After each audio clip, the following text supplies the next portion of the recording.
Hello and welcome to AFI Weekly here on the Under Centre podcast. Dara here with you, delighted as always to be joined by Alex and Fionn. It is Super Bowls Saturday this week. We're finally here, the end of the season. I am absolutely delighted with that name. I can't believe no one else has come up with it yet, so I'm taking it all for myself. This weekend double header in Dewberry Park in Athlone, of course. First at 1 p.m. is the Harp Bowl between the Rhinos and the Cowboys, and then at 5:30 it is the Shamrock Bowl. It is the third installment of the saga between UCD and the Rebels. It is the Return of the Jedi. It is the Return of the King. It is Shrek the Third. It is the trilogy here. Is this the last installment we're going to get, at least for a couple of years, that will be seen in the future? We're going to be looking ahead to those games.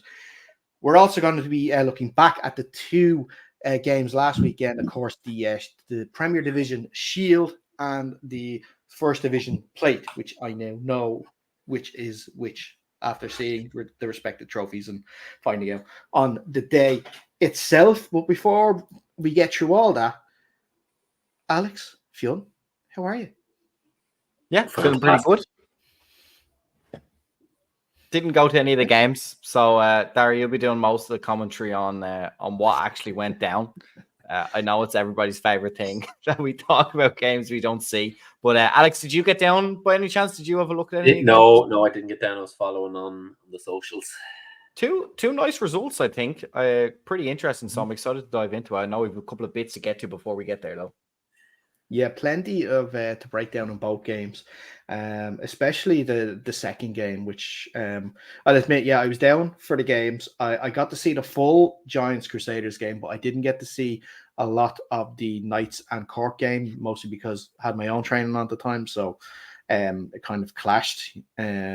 So I got to see the last few minutes of it, but a very good win. A lot to take out of it as well, which we'll get into. But we're going to go through some news first, because we got a few pieces of info, and it's never quiet in the AFI. First bit of news is that we saw this week that the Wexford Eagles have announced that the departure of head coach Kevin Clatt and special teams coordinator Brendan McAleese. Both were instrumental to the team's Division 2 Bowl victory last season, and this brings an end to Coach Clatt's second stint in charge of the team, where he finished with a record of 33-15 in his combined 6 years in charge, including, of course, like I mentioned, that Division 2 Bowl. A very surprising announcement so soon after their season finished last week in the semi-final against the Cowboys.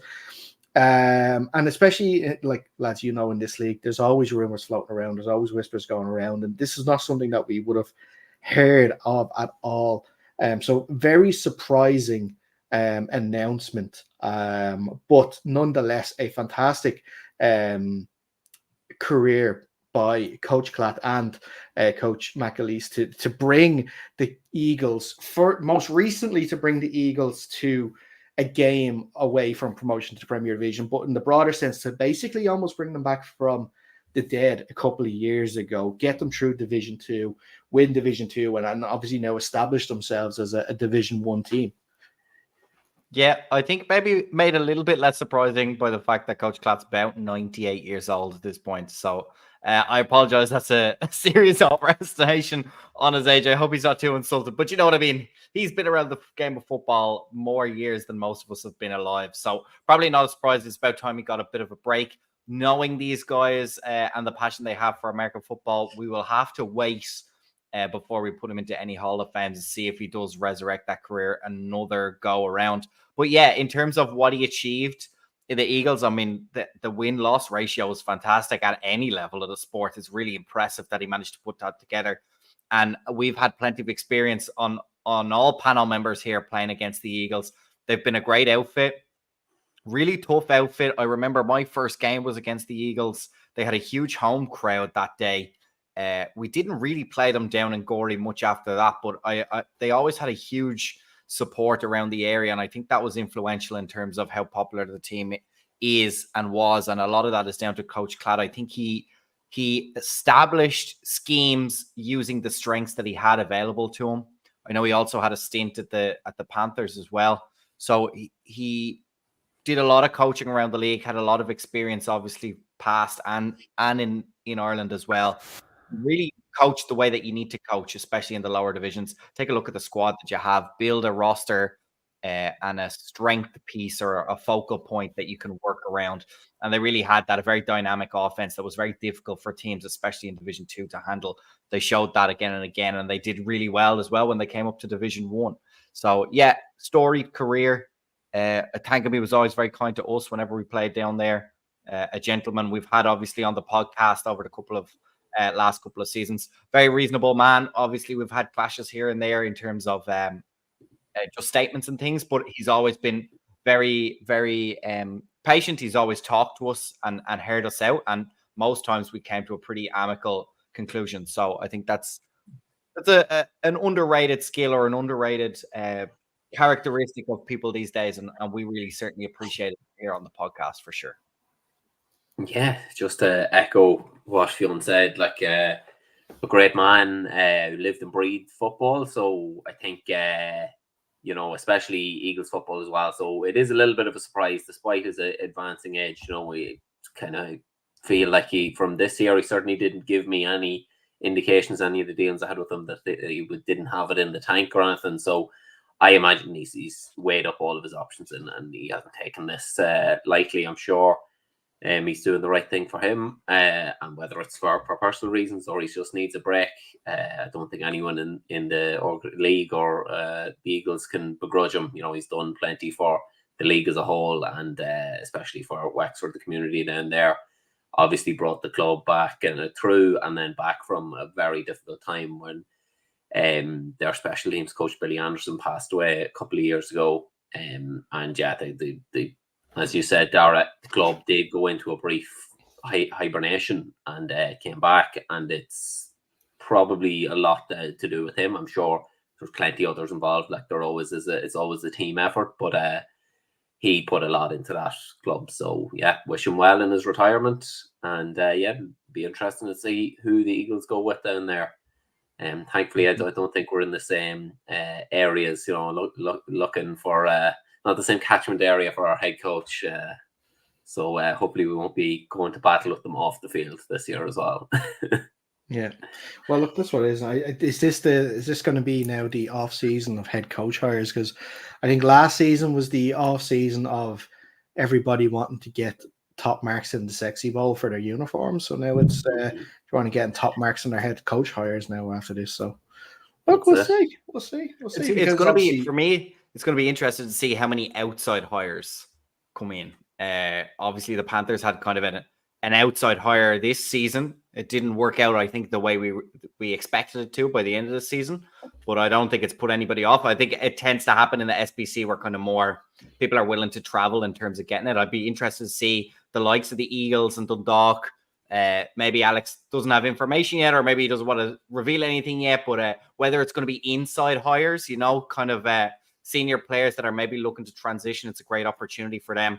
Or indeed, if you can get a guy in the local catchment area, obviously fantastic to bring in new experience and get a fresh set of eyes on the squad. So that's something I think is a little bit underrated. I'll be keeping an eye on it. It's kind of an interesting twist on where these coaching staffs are going to come. And I think it does actually genuinely change a lot of the trajectory of the team, whether it's an inside hire or a new hire. So it could be very interesting to see where these teams not just end up at the end of the off season, but also at the end of next season as well, and how the expectations are changed and how the ethos has changed through these clubs.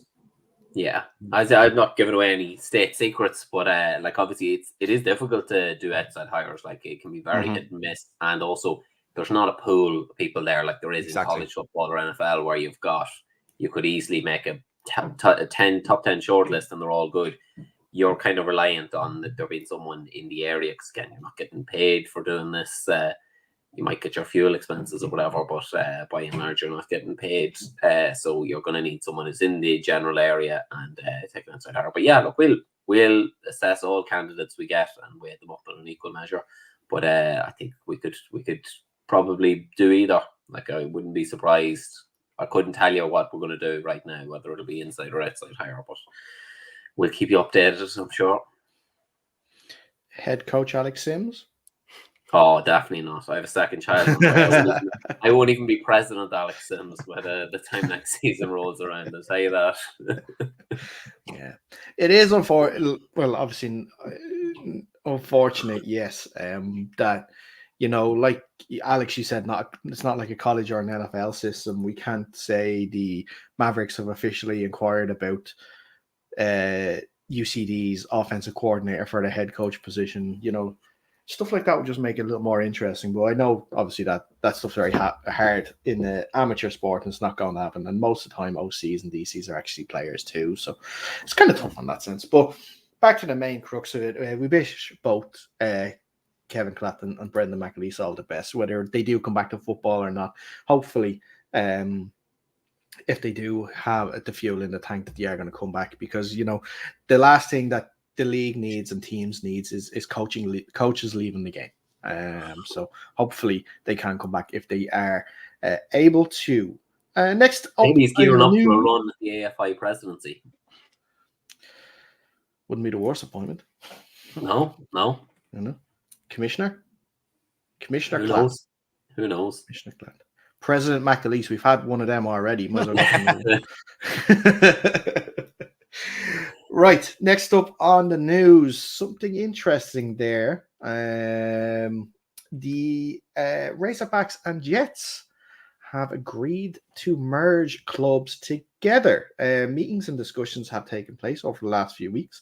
The news has been confirmed to the show by someone by a source, I should say. Full details are not fully clear, so we do not know in terms of name change, where they're going to play, who's going to be on the board, who's going to coach. We're not sure of that just right now. All we know at the moment is that the teams have voted to agree to it. I think there's a few details to iron out, but still enough information to have a chat about. Alex, I'll go to you first on this one. A very interesting merger between the two teams. Obviously, this season they have both had their own struggles in different ways. Of course, the Jets from the start have had a number of issues.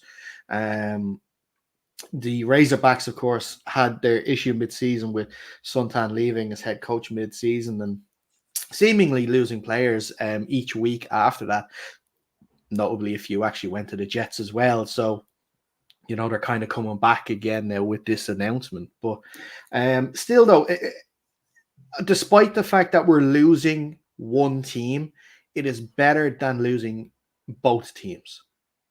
Absolutely. Yeah, no, I think this could be a move that strengthens both franchises. Well, it'll be the one franchise, of course, but I think it'll strengthen them. They have a lot of shared DNA, as you said. Like, a lot of players were Jets, left to become Razorbacks, and some of them even ended up back at the Jets, or vice versa. Like some guys from the Razorbacks who hadn't played the Jets previously went this year. I think that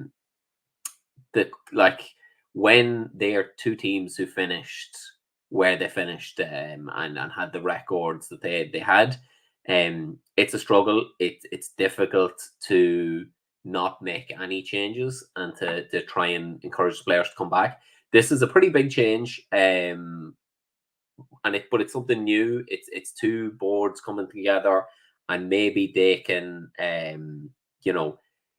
together they can have more power to fix what the issues that both teams had with player retention and everything else. I think the key thing, which we mention it every time we talk about it, but it's head coaching. They got to get in the right coaches to fit under their player base, and that will really do wonders for them. Like, the coaching is really such a huge part of the game. If they get that decision right, which is another one where we're competing. So we mentioned this coaching hire probably all off season. It'll be all we'll talk about. But getting that right will be key, and then they should have a good player base there to at least compete next year. Like, no one's expecting them to pull up trees, and that's a big thing as well. I think setting your internal expectations. I'm sure the guys there know the crack anyway, but you have to set good internal expectations yourself so that nobody gets too low. If next season, you win one game or something like that, you're not disappointed, because this is a new venture. This is two clubs that have come together. They're trying to create a new identity and forge their way in the league.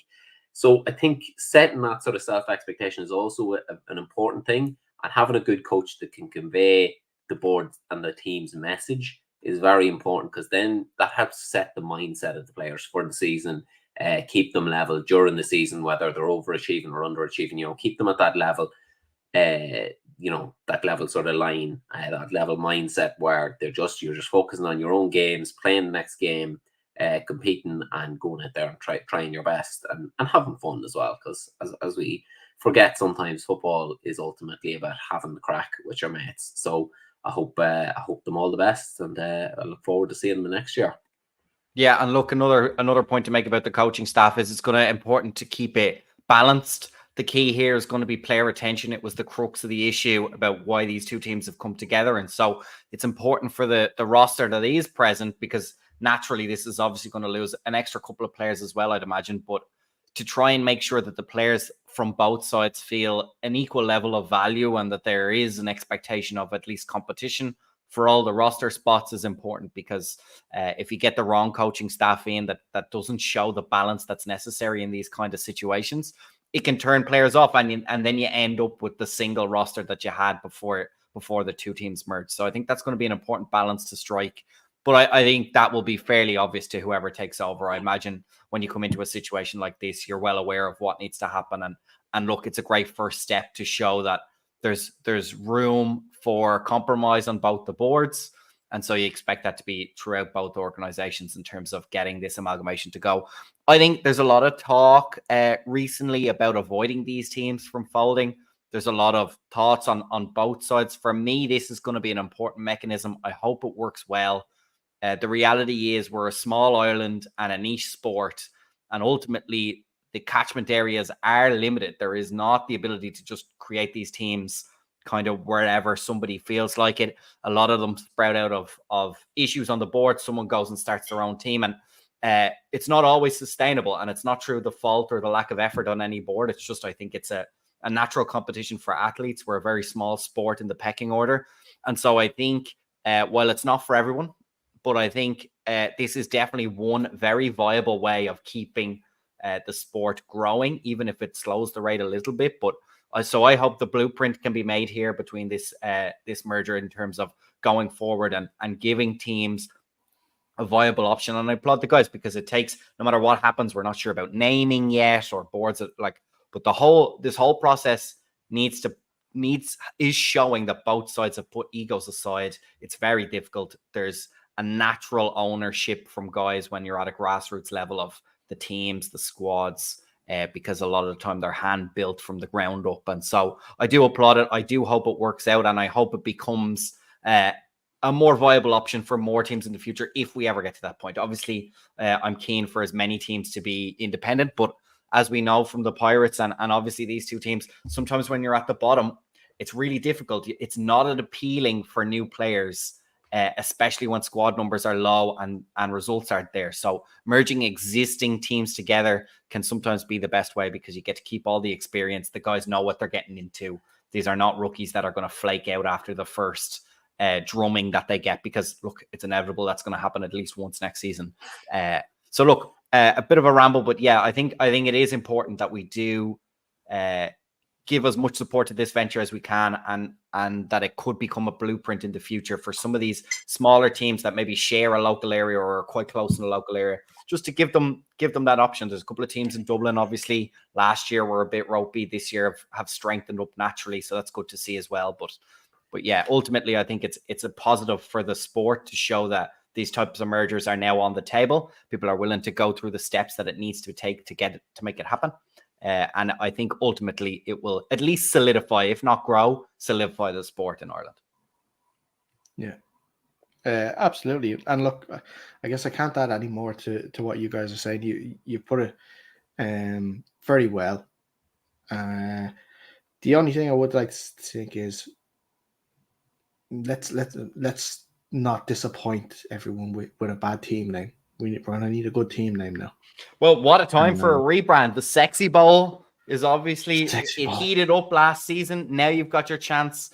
There's some strengths and some weaknesses in both color schemes, right? So we're going to see what grows out. Maybe a whole new color scheme.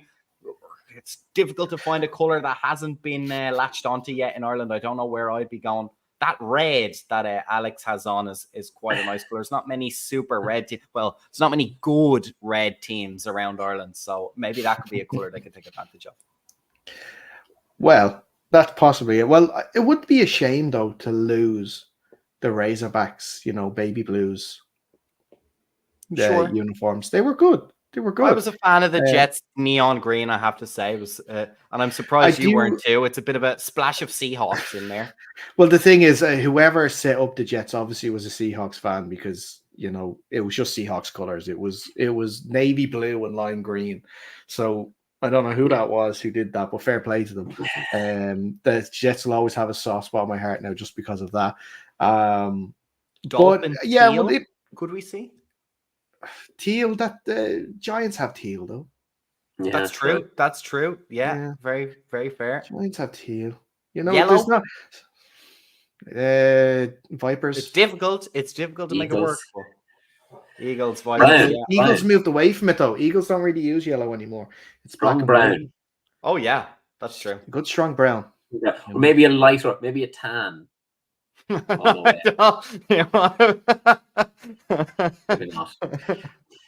might be some problems with that one. Just if maybe. Yeah.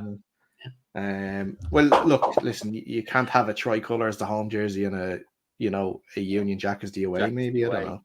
Yeah. I appeal to both sides of the aisle. Yeah. There you go.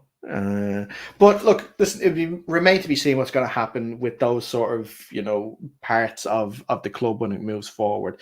Hopefully, once the decision is completely ratified, well, it is pretty much ratified. But once we get those other details made public, we can obviously even have a chat with someone who's going to be on the board and get a few details for you that we can sort of make public in the future for sure. The listeners can send in their naming suggestions, and we'll pose them to the new board. Oh, look, that's not a bad idea. I like that. Engagement. It's all about engagement, Darius. See, I learned from your trick last week. Yeah, ask people a question and then just let them go. Just go. We're gonna don't even answer the question anymore. Just go. Yeah, absolutely diabolical names we're going to get in the chat, but we'll screen them this time to try and avoid anyone getting insulted too much. If one of them is not Bodie McBoatface, I'm out. I'm just out. Antrim McAntrim face. Antrim McRazorbacks. But yeah, let's move on then and have a quick chat about the games last weekend. We'll talk about the Shield final first. Of course, you can see on the screen here if you're watching us live. The Belfast Knights 21, the Cork Admirals 34. Cork win the inaugural Premier Division Shield, and it was an actual shield as a trophy, which I'm always happy with, because if you're going to call it a shield, it has to be shield. The Admirals sent us in their stats from the game. First of all, they only had how many do they have on the day? 16 players on the day, which obviously it's a tough ask to drive up to Dublin for this game after a long season. Also, the same day as the All-Ireland final, it's going to be tough. Obviously, the league didn't know that Cork were going to make it to the All-Ireland final, but they did anyway. Anyway, some passing stats. Jake Kennedy went 8 for 16 for 39 yards, 1 interception, and 1 2-point conversion. The rushing side of things, this is where it gets interesting. First of all, Jake Kennedy ran for 45 yards on 8 attempts. His brother Ben Kennedy, 31 attempts for 326 yards, 5 touchdowns, and 1 2-point conversion. Jake also had a pick on defense. John Decini had a pick on defense as well. As for the Knights offense, Liam Moores, their quarterback, threw 15 of 34 for 194 yards, 3 touchdowns, 2 interceptions, and a 2-point conversion, rushing for 50 yards from 13 attempts. Lads, we spoke about it when previewing the show, and it's what I highlighted, how both teams have been finishing the season. Obviously, the Knights finished with 2 strong wins against the Vikings to finish their season. But on the Cork side of things, they were racking up points each week. I think they had scored over 30 or 30 points in their last I think most of their last games. I think they didn't score 30 in the Trojans game, the very last one, but they found something on offense. Jay Kennedy had finally become comfortable as leading that offense, and with first year OC Brendan Kelleher as well, moving from DC to OC too, and to have those rushing stats, unbelievable. For 16 players as well to put in a shift. Well done to them on a great victory. And I guess it's a really good, signing off point for the season for the team, from the start that they had, where they were criticized for only being a first half team and going missing in the second half and throwing away leads, to finishing as strong as they did. To obviously 16 players wasn't great to finish the season, but circumstances obviously where there was different circumstances around them not having a bigger complement, and 16 is not something that they usually have. But it's a great thing to go into this off season now, to recruit hard and to go into next season with a real great feeling, thinking that they're going to get back into that top four and maybe even make a run for what they're hoping is a Shamrock Bowl. Yeah, I mean, as you said, like pointed out there, Ben Kennedy's been a sensation in the second half of the season. If he had been with the Admirals from the start of the season, we might be talking about Admirals in the playoffs last week or the week before. But sure, look, my granny had wheels, she'd be a bicycle. I think it's a bit like the a lot of credit for the offense of the Admirals, but at the same time, when all you have to do is smash the halfback power dive 31 times, did you say? 31. It was a lot of from speaking to especially a few of the nights after the game and stuff like that. It was the outside runs he just couldn't stop. Yeah, he was just too quick. He's a rugby player. They just ran the toss left, toss right, and just told them to get to the gain line. Yeah, look, impressive finish to the season. As you said, the Admirals, small squad, but look, sometimes that also helps focus you down and just like you play better as a more cohesive unit. That's probably their core guys there. That's the true Admirals there, the guys who are turning up every week and they're at training. There's probably the same 16 who they can count on at training every week, and then the rest of their turn up depends on the weather or something like that. I think we're all used to seeing that with the various clubs we've played at. I think it's a really, really positive finish, but they need to build on this now. I don't know what the story is with Ben, if he's going back to rugby next year, or if he's not going to be available to start of the season. They'll have to figure that out and just have it rolling from week 1 next year, because they want to come back to where they should be. I think 6th place regular season finish for the Admirals is probably disappointing, probably pretty disappointing for them. Definitely lower than I think the majority of the league would have expected. So they've got some stuff to work on. They'll be happy with how they finish, but they've got some stuff to work on for next year. The Knights, then, speaking of the Knights, they were a bit of a surprise package. I suppose they kind of probably took the spot of the Admirals really throughout the season with their good performances from Liam Moores at QB, and stormed up to 5th, and at one stage were probably outside shot of making the playoffs, but they were in the dance, so that's an impressive season for them. Again, they'll want to build on it. They'll be going into next season now. No one will be underestimating them. So in some ways, that's a bit more difficult. The season after you've been the surprise package is always more difficult, because people aren't going to overstate you. People are going to have 8 games worth of tape on Liam Moores, and the coaches, defensive coordinators are going to be figuring out how to beat him, where his weaknesses are. So a great season by the Knights. Bit of a disappointing finish that they couldn't do it in the Shield, but losing to the Admirals is I don't think it's not as if they put up a massive stinker there. It was a good game, and they just came up against a force in Ben Kennedy. So good season, and they've got plenty to build on for next year if they want to either go one step further and win the Shield, or probably what they prefer, to be fighting for a playoff spot. Yeah, I think at the end of the day, the game showed the benefit of the Shield. Nice idea by the AFI. I think Admirals had a very strong season. They got better and better as the season went on, and so they deserve a bit of recognition. And a Shield is a nice way to do that. And again, the Knights, as you said, although I'm sure they'll be disappointed with the final score. We chatted in the preview show about how poorly the regular season meeting went the last time these two teams showed up. So while they were never, I don't think, within fully touching distance of the Admirals, and they'll probably be kicking themselves a little bit, but that kind of the spam play undid them, which is never really nice as a defense when you're kind of strong-armed or your arm gets kind of pulled behind your back. You can't do a whole lot about it. So I'm sure they'll be disappointed at that. But ultimately, a good season for the Knights.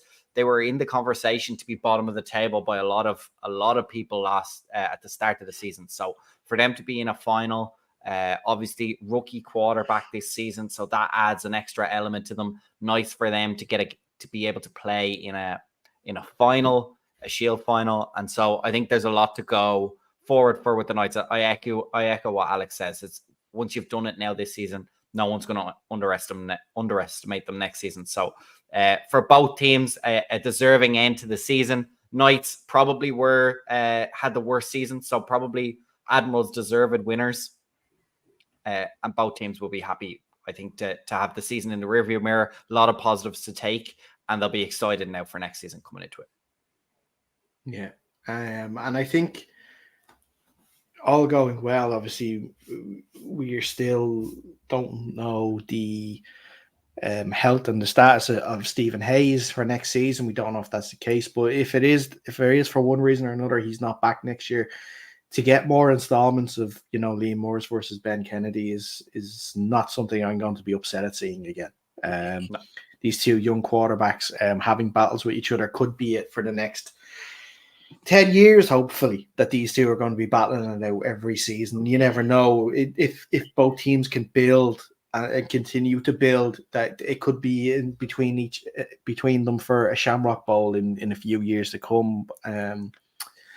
On the Knights side of things, yeah, I think the future for the Knights is so bright, just because of even just seeing, first of all, obviously Liam Moores as well has, we've talked about him all season, how well he's played, but the pieces that he's going to have around him, hopefully next season, providing everyone comes back fit and healthy. You've got the likes of, Marty Caskey, if he comes back, you got Dottie McShane, Bruce Deary, Zach McDowell, Suntan with that veteran presence in the backfield as well to help if he comes back next season too. They also have some other really good running backs there too.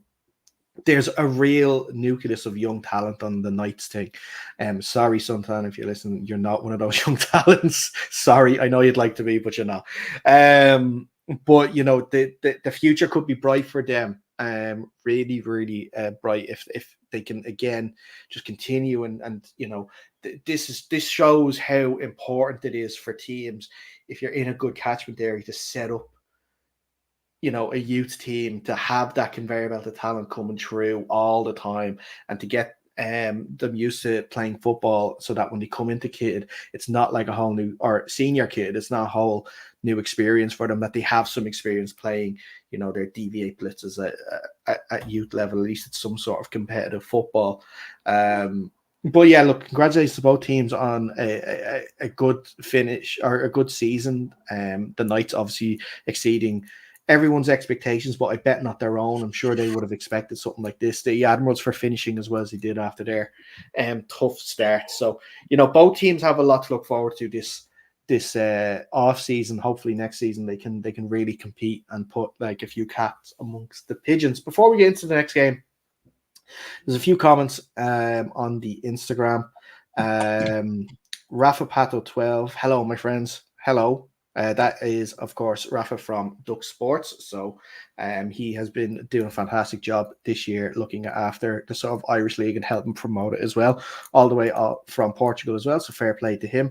Chardux or Cherise, as you would know her. I'd like to thank the guys for the game update. If not for you, I wouldn't know the game last Sunday. Thanks a million. Greatly appreciate it. You are welcome. We actually talked about it on the game on Sunday as well. Listen, communication, great thing. Get it out there. People know. We'll go to the games. The Knights watching the discussion on yellow, of course. The Knights. How did we not think of the Knights when we were talking about teams that could wear yellow? Thanks, us. Declan Mulville. No, NI Pirates. That's free. Thanks, Dick. Unfortunately, it is.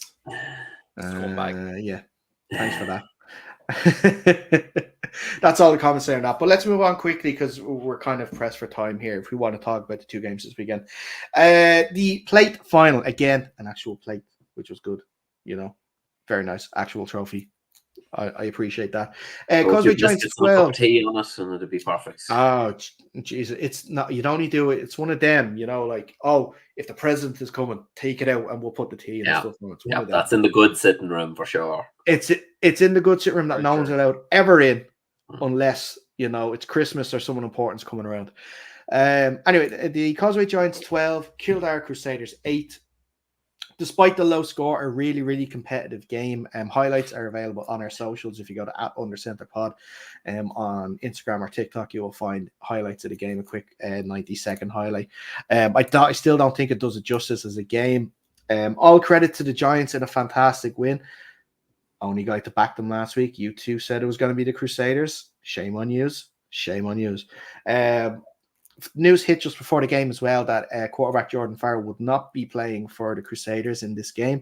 But that didn't matter to the Giants. They started with the football, ran up the field, and scored on their opening drive with a mixture of passes and runs. Tony McCluskey, the pick of the receivers for the Giants on Sunday. Jig McCoy, the pick of the running backs. For that, Jig was the one who scored the touchdown as well. The Crusaders then answered back with a touchdown of their own.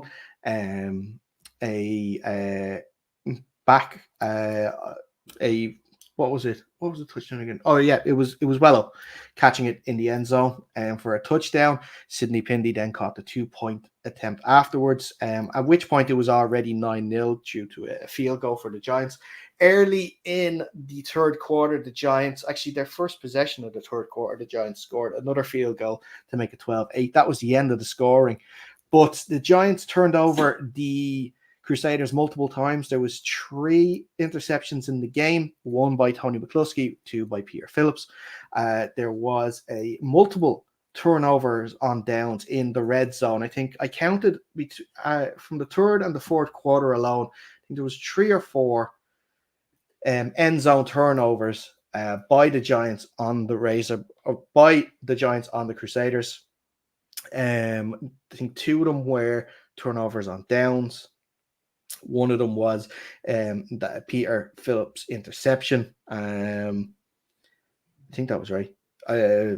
Mind is foggy, but nonetheless, I talked about it last week, and I asked you the question, and you rightfully put me in my place whether teams that were so close to being a top 4 would be up for these sort of smaller plate shield finals.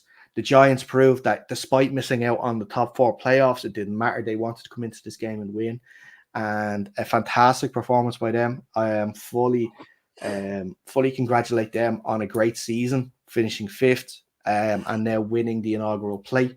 But that's your point of view. Obviously, like you said, you didn't get to see the game, but result wise and sort of outcome in terms of result wise, Fiona, I'll go with you first. I know a surprise, but maybe not in the grand scheme of things. Yeah, I mean, as you said, I picked the Crusaders to win that game, so certainly a surprise for me. And fair play to the Giants. Bit of a Cinderella story, I would argue, coming up from Division 2, the way they did. They always had a strong squad. They got some excellent key new members. I know Wilson, the quarterback, has been fantastic for them all season and hugely important to how the offense is run. Jig McCoy has obviously been there for a long time, as well as McCluskey. So the rest of the offense was pretty solid, but they added some excellent new pieces, and they deserve to be there. There was questions all season about how they ended up where they were and could they keep the run going. But you know what? They made enough wins when they had to get themselves into this play final. And again, it's another representation of I actually think it was a very good idea to bring in these play finals, the Shield final, because the Giants had a fantastic season and now they have a little bit of silverware to mark the occasion as well. And I think all the lads will be hugely enthusiastic. It's a great selling point for the club now. They've done fantastic. They always have great support. And now hopefully in a kind of a pretty rural part of Northern Ireland, they can maybe pull together a little bit more steam. They've got a fantastic coaching staff there, very dedicated coaching staff. They put together a preseason camp. They did a lot of very cool, very interesting things for on this little island at the AFI. And I think a lot of teams can learn from them. And I hope they keep this momentum going because they deserve it. They've had a fantastic season. And ultimately, they beat the Crusaders that went out in front of them. And that's important to do. You can't take anything away from them for that. Yeah, I'll echo what you say, Fionn. I think very deserving winners of the plate. The Giants, I mean, they do great stuff. You mentioned our preseason camps. They've always had decent numbers. I think they've got a pretty big catchment area up there, given the space between the teams in the north. But so they've always had a good base, and their head coach Conan Jal puts in some great work. You know, he's got good contacts in the UK and BAFA. So he gets some coaches over and they do a whole off-season program and a big day. We've had Ross on talk about that before. It's great stuff. So they put in the work and they've been justly rewarded with a good season. They will still be disappointed they missed out in the playoffs, but a plate final is a pretty good plate win is a pretty good consolation. I think similar to what I was saying for the Knights, though, the Giants will know the next year's harder. Next year's going to be harder. The target's on their back. The likes of ourselves, we didn't play them at all this season. And I'd say had they been scheduled earlier in the season, there's probably a number, like a decent chunk of the team on our side that probably would have taken them lightly, you know. But now going into next year, no matter when they're scheduled, we're going to be looking at the Giants thinking, right, we know this is going to be a proper game, and regardless of where it's played. So that does just make things a little bit harder. And then, of course, they will probably have, we don't know the structure next year, but they will have to play probably everyone in the league. So they'll get a proper feel, taste of the division next year. But take nothing away from them. They were fantastic all year. Got the wins, which is all that matters. And got the win in the final. So a great year for them. And for the Crusaders, disappointment. When you're missing your QB, it's always going to be a difficult test, but no harm at the same time to try someone new. You know, I don't know who is in at QB there. Dara, you might have more information, do you? Put you on the spot. It was one of the Dooleys. Okay, no problem. Well, again, I was just wondering, was it a sort of a veteran hand thrown in, or was it a new guy who was thinking it might have been someone new, just trying something different out that they may have trained in training, and there's no harm getting a different look in a game where, of course, you'd like to win it, but it's not the biggest deal in the world if you don't. I think especially for the Crusaders, of all the teams competing in the Shield and Plate, I'd say they're probably the ones most disappointed to be there. They definitely would have had their sights set a lot higher, and given the way the season that went, they'll be pretty disappointed. A lot of reflecting and building to do in the off season, but I think they've got some good people down there, so trust that they'll come together and recruit and come good next year. Look forward to playing both those sides next year. Absolutely. I believe it was Craig Dooley who was playing quarterback on Sunday for them. But yeah, look, a fantastic win for the Giants. Slightly disappointing end to the Crusaders, who would have obviously expected to do an awful lot better, and a sixth place finish and a play final loss is definitely not what was planned for this year. But look, listen, that's the beauty of it. There's always next year. So you know, get planning now for next year. Get the recruitment drive sorted. Get preseason ready to go. You know, that's what the planning for next season for them obviously would have started after the final whistle on Sunday. So let's see what happens there, and hopefully we'll see a the Crusaders back again next year, and I'm sure, you know, whoever they go or whatever happens, they are going to be a team that are going to be tough to beat, because they always have been, and they always. But anyway, that's the games wrapped up. That's the news. And we're technically 15 minutes left, so loads of time to talk about the games this weekend. Yeah, we really did. You are getting too good at this podcast talk, Alex. Way too good at this now. I'm gonna have to get like a Oscar style music to start playing when you're going on too long. Sims timer or something, yeah. But anyway, let's look ahead to Super Bowls Saturday. First up at 1 o'clock, it is the Harp Bowl, the Dublin Rhinos against the Craigavon Cowboys. Obviously, a repeat of the 2018 Bowl final, Division 1 Bowl, which the Rhinos won by 16 points to 18. Earlier on the season, the teams met in Castleknock, and the Cowboys came out convincing winners by 46 points to 3. The Cowboys have been scoring for fun all year. The defense has been very hard to score on. Obviously, everyone is backing the Cowboys, and you know the Rhinos are coming off that fantastic semi-final victory against the Mavs in a game similar to the final where nobody sort of gave us a chance. Well, not that nobody did, but you know.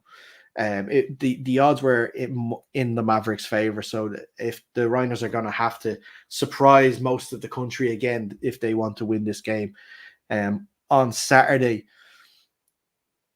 Alex, can the Rhinos win on Saturday? And if they do, or if they can, where are you looking at as a possible weakness? While I take my notebook out here beside me, and I'm going to take notes of everything you say. Yeah, look, of course, the Rhinos can win. It's football. Any given Sunday, anyone can beat anyone. I think, the strength of the Rhinos against us, I think, was getting to our QB. I think you had a ridiculous amount of stacks against us in that semi-final. Getting to Peter Loughran is not something the Mavericks managed to do all season. Not one sack did we get against him. And I think putting pressure on him, getting his timing off, is the key to defeating them. Now, it's a lot easier said than done. They've got a great offensive line in front of him there, and his connection with Oren Sunshine there and his other receivers is really good. And I think even if he's in a bit of trouble, he can probably make some adjustments with his guys on how they're running things and get it ironed out within a game. That's just how good he is and how his football mind works. So I think that's really the key for you guys there. Get the D-line getting pressure. And that's that's where the win will come from in my mind.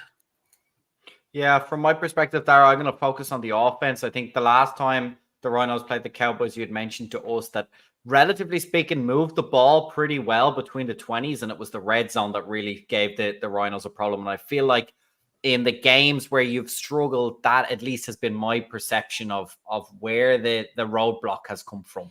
Trying to get the ball punched in right at the end of really solid drives. And that's important, not just for that one drive, but it obviously builds momentum. I mean, it comes with success. So to be able to start to convert those long drives, I think is really important, because at the end of the day, it keeps the ball out of Peter Loughran's hand. And that's going to be another huge factor. So running the ball, controlling the time of possession well, but ultimately being able to punch it in at the end, I think is super, super important. If you're on the Cowboys side, it's try not to get away from what has worked all season. And as Alex pointed out, if you're looking at that from a Rhinos perspective, it's get him off his spot. Try not to let Oren be the one to beat you. Let's see if one of the other wide receivers can do it. And then on the flip side, if you're the Cowboys, that means expect Oren to be double teamed.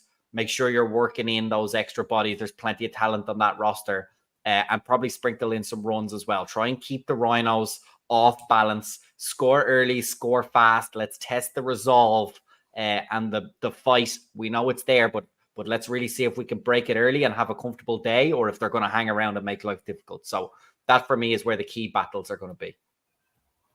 Yeah, discipline will be another big factor, I think, as well. If 100%. the Rhinos are able to cause some pressure on the Cowboys and they're not clicking from the off, the important thing for the Cowboys is keep the composure, keep your discipline, and just believe that things will right themselves.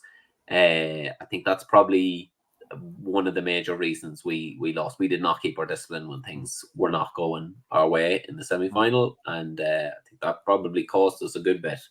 So that's an important one too, because the Rhinos are more than capable of coming out there, getting a score early, and really putting it up them. But it's how you recover from that first hit that really that will also go a long way to determining who wins this one. Yeah, look, if Peter Loughran's going to throw for 200 yards, you don't want to be handing him 50, 60, 70 yards of penalty yards on top of that, because 100%. That really will deflate the defense. So, I echo Alex. I think discipline is also going to be a huge factor. Yeah, no, you're absolutely right. And,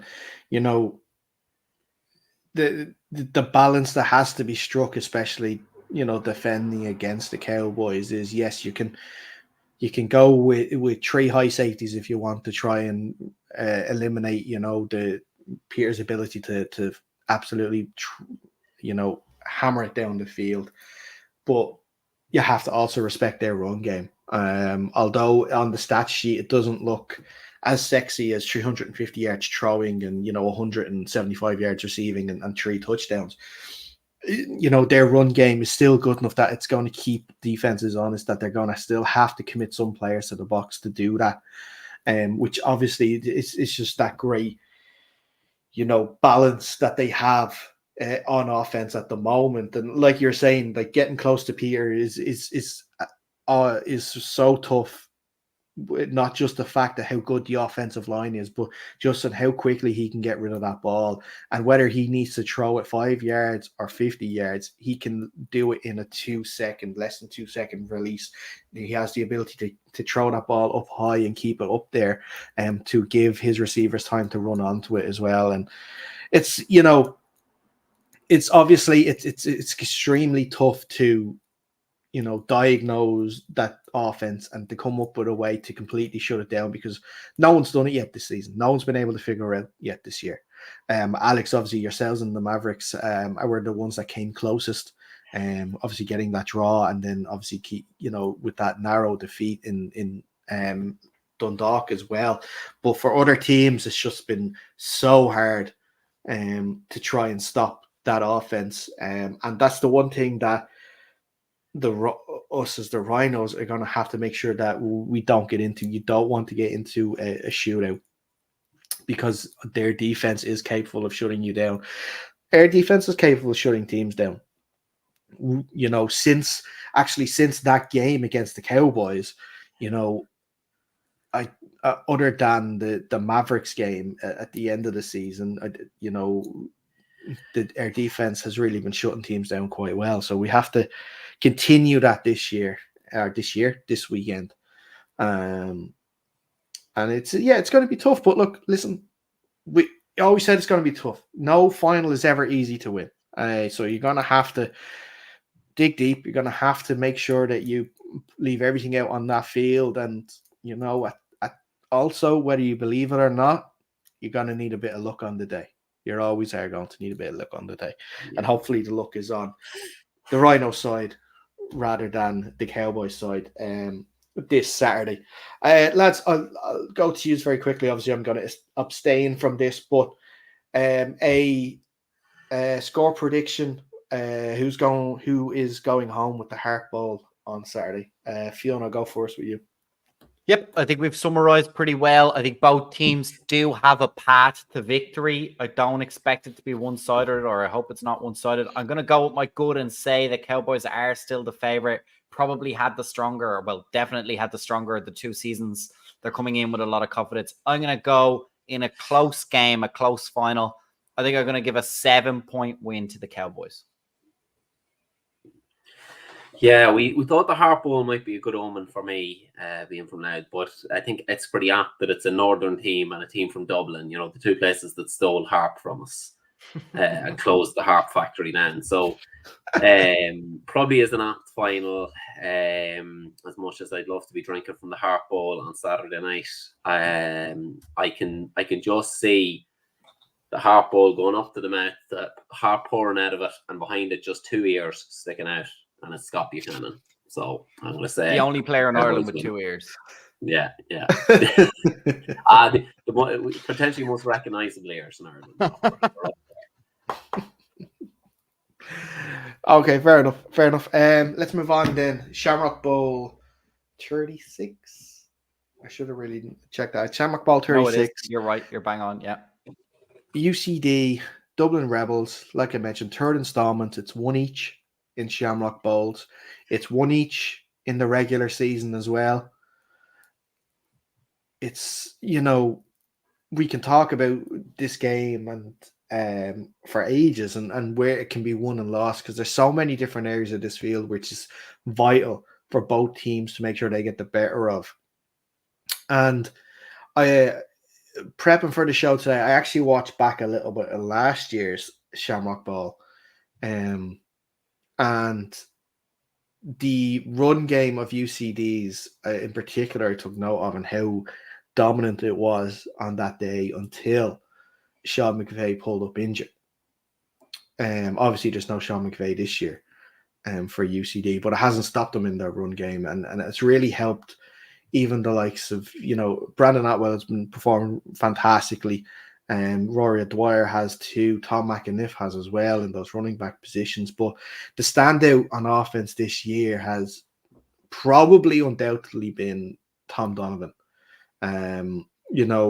With Sean's season last year, I think he finished on a bang on 1,000 yards in the regular season last year, catching and rushing.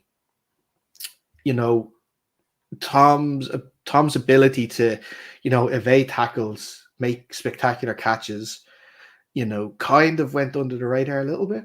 No, I could be wrong. This is just from my own point of view last year, but this year he's really stepped forward as that guy on offense for UCD that they've been able to rely on, and he's pitched in the run game as well as the catching game too. And look, no disrespect to obviously like Aaron Mooney, who's been a fantastic quarterback for UCD these last couple of years and has led them very well. But I think like for the Rebels and their ability to shut down this UCD offense, it's going to come down to shutting down Tom Donovan. And I think of the regular season game just a couple of weeks ago, the one that was unfortunately abandoned after the third quarter. Pretty much for most of that first half, the Rebels had them locked down. They couldn't really move the ball. And they're going to have to do something similar again for the full 4 quarters, because towards the end of the second half, started the third quarter, UC had figured out their offense and how to beat that defense. So they're going to have to come up with something again, the Rebels. And, Fionn, as the Premier Division representative of the show, of tonight's show, what are you looking out for? What area or what side of the ball are you looking out for that would be the point in which how can I say, the pivotal point of the game, and where it will determine, I should say, who's going to take home the Shamrock Bowl. Yeah, well, I think off the jump, you don't want to spend too much time on, because we kind of wax lyrical about both squads, and it's fairly obvious they've got huge depth and huge talent at pretty much every position, several spots down the depth chart. So, but I think one place where we haven't necessarily seen that shine, or at least where the Rebels haven't been able to show it, is at quarterback. Who's behind Ty Henry at the moment? I think the UCD kind of found the answer. If you can get to Ty, he's not as mobile as he was at the start of the season. They saw that there at the end of the regular season. If you can get to him, put pressure and force him off his comfort zone, I think that's the main way you're going to be able to take control of this game, because ultimately both offenses are really strong, and they also know how to take their chances, right? They're going to take the soft zones. They're going to take their shots when they find them, and they're going to run the ball hard right at you. So they're both very balanced. I don't think there's one obvious flaw in either of the offenses that they've shown from the first game where they both absolutely caught fire to the second game where they were able to adapt to the other teams being able to figure each other out. So for me, it's about getting to the quarterback, making Ty uncomfortable in the pocket. He's going to be, I think, probably the most nervous he's been all season in this game, given how the end of the last game went. And so if you can leverage that a little bit from UCD's point of view, they've done some interesting things on defense at the start of that game. I'm not sure how it worked. We got that kind of robbed from us by the game being pulled up short. But for me, that's the most interesting aspect. Can UCD put enough pressure on Ty Henry to disrupt that very effective offense? And I guess the same is probably also true for UCD, right? Aaron Mooney, can you get him away from his comfort throws? Can you force him to make decisions a slight bit faster than he wants to? And really just test him. I think they're hugely talented quarterbacks. They're going to be able to get their shots. The Panthers saw all season, you don't have to play much below your best for both these teams to punish you. So you're going to need to try and get them off their best as much as possible. So that's where I'll be looking for, is pressure on both these QBs and how they react and how they adapt as the game goes on, because they've shown an excellent ability to do so in the regular season, but a little bit more pressure now in this game. Yeah. I think this is going to be a cracker, and we all think that the teams just match up so well. You can go down the roster and everywhere, like they're a top player in the league. It's a really tough one to call. I think, as you said, Fionn, there, that game that was abandoned in the third quarter a few weeks ago, gave us a little glimpse into it, and we did see the Rebels come out hot and really put the clamps on UCD's offense, totally go out and score a couple of points of their own. But UCD were starting to come back in that one. So did they make adjustments on the day that they were able to counter what the Rebels were doing? It's more like a chess match than a football game, this one, at sometimes. What either team was doing in that match, also what if that was for real? What if that was decoy stuff to put off the offense or the defense of the other team? So that'll be really interesting to see. I think we will see the Rebels and UCD that we're used to seeing, but I think they'll also probably mix it up a good bit. Anything that they've come up with throughout the season has been put in the back pocket, I'd say, and saved for this match. Don't run it in a game against, whoever else, the Vikings, the Trojans, because it'll be on film then. There'll be lots of stuff pulled out of the bag for this one. And I think there'll be a lot of giving out about referees. That'll definitely feature, because both these teams play games so close. There's always a lot of pressure, and they do take it out on the referees sometimes. They've got a difficult job, but hopefully there won't be too much talk about the refs after this one. I think, yeah, it's probably just going to come down to whoever has the ball last, really, isn't it?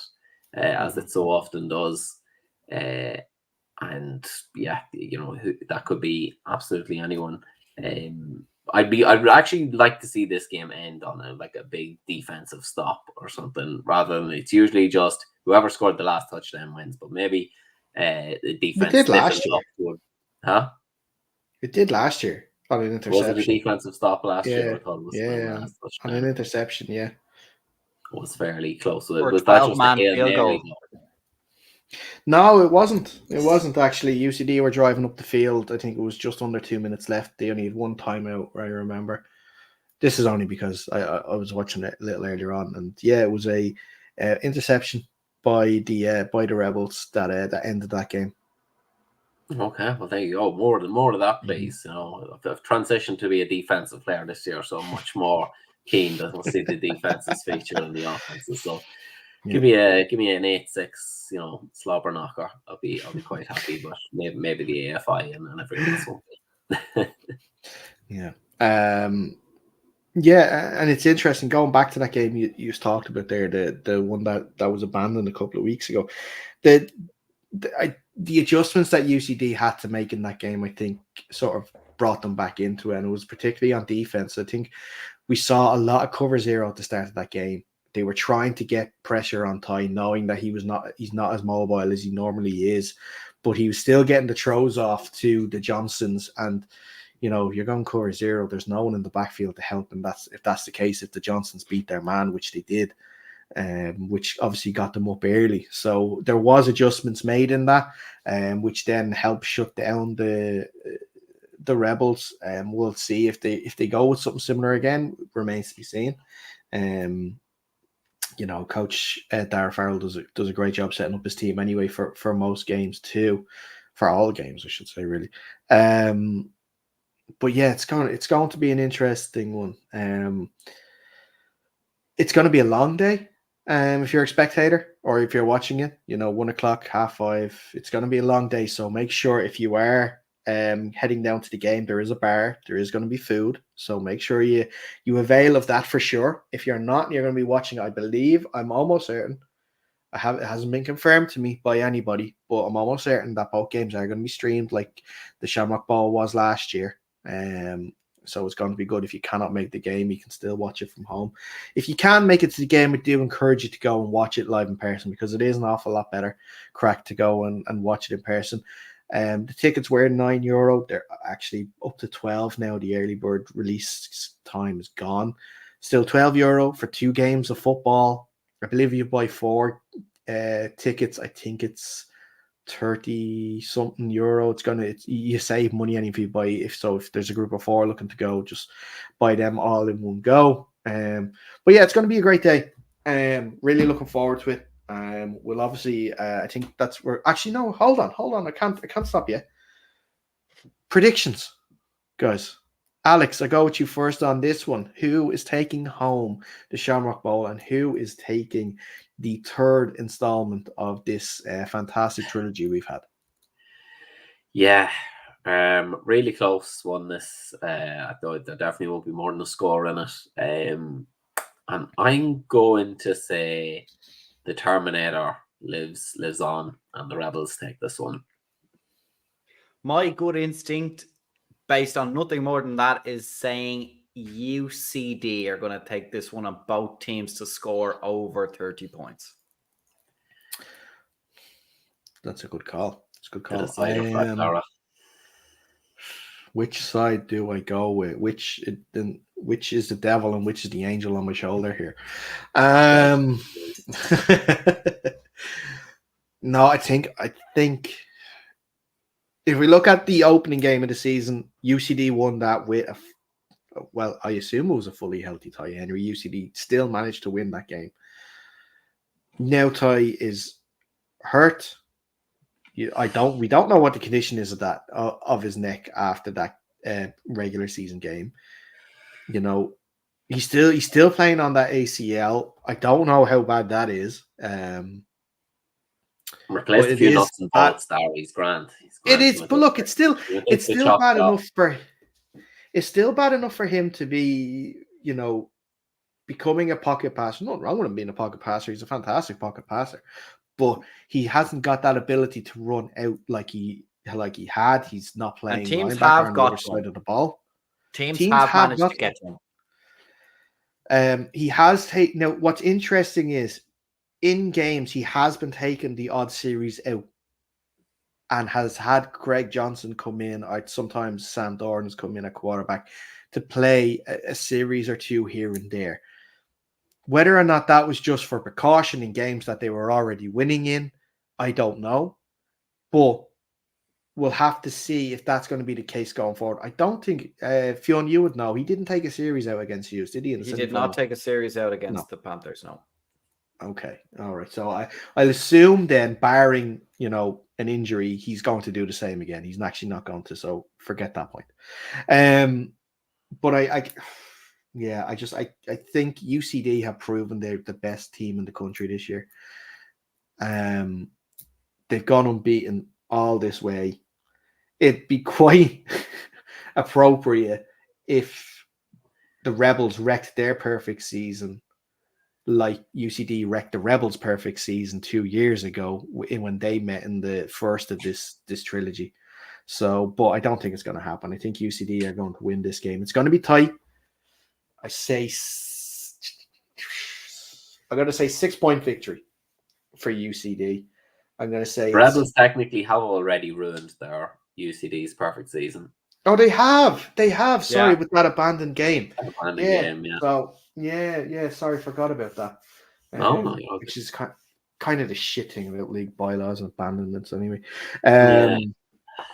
Not saying if the Rhinos go up in the third quarter on Saturday that we might. You can mail the trophy back to us. No, I'm only messing. But I think UCD to win this game and to take home their second ever Shamrock Bowl. But lads, that's where we're going to wrap up this edition of the show. We've gone a little bit over time, but I appreciate you two hanging on this evening. No worries. Hopefully, just a public service announcement. Don't bring any babies to the Shamrock Bowl because there will be a Rhinos player kicking at some point. So yeah, that's true. Or if you do bring your baby, please stand behind the goalposts so that the Rhinos can score a field goal. Yep. That is a good aim marker. I'm actually bringing a fake baby that I'm going to have over the crossbar for the game anyway, too. So Dara texted me on Friday night. Can I borrow your daughter? Yeah. Is your second one born yet? Alex, you're definitely coming to the game on Saturday, right? Yeah. Oh, yeah. But yeah, look, listen, from a personal point of view, really looking forward to it. First ever final playing in American football that I've actually gotten to. So looking forward to it immensely. We'll probably be a little nervous Friday night. That's only means I care. So, but I'm really looking forward to the occasion. Looking forward to hopefully then. I think myself and Fiona would be remiss not to wish you good luck. For sure. Yeah, absolutely. We support our fellow podcast host. Thank you very much. We will be back next week to discuss it. If I'm here or not, obviously depends on if I'm still out celebrating or not, or if I'm still, drinking when the sorrow's away. We'll find out. But until next week, we will, like I said, have a good week. Hopefully you go to the game on Saturday. If not, you watch it. We will post the link up on our socials at UnderCenterPod, wherever you get your socials, Instagram, Twitter. Once we know the link for the stream, we will put it onto that, and then you can watch it from there. We'll hopefully do a few updates, willing, if Fionn is around on Saturday. Obviously, because Reen is off sunning himself on his honeymoon. Obviously, big congratulations to Reen getting married last weekend. So hopefully, Lorraine and Reen enjoyed their honeymoon, and we will see him back hopefully in a few weeks' time. But lads, like I said, thank you so much as well as always. Until next time, stay safe, and we will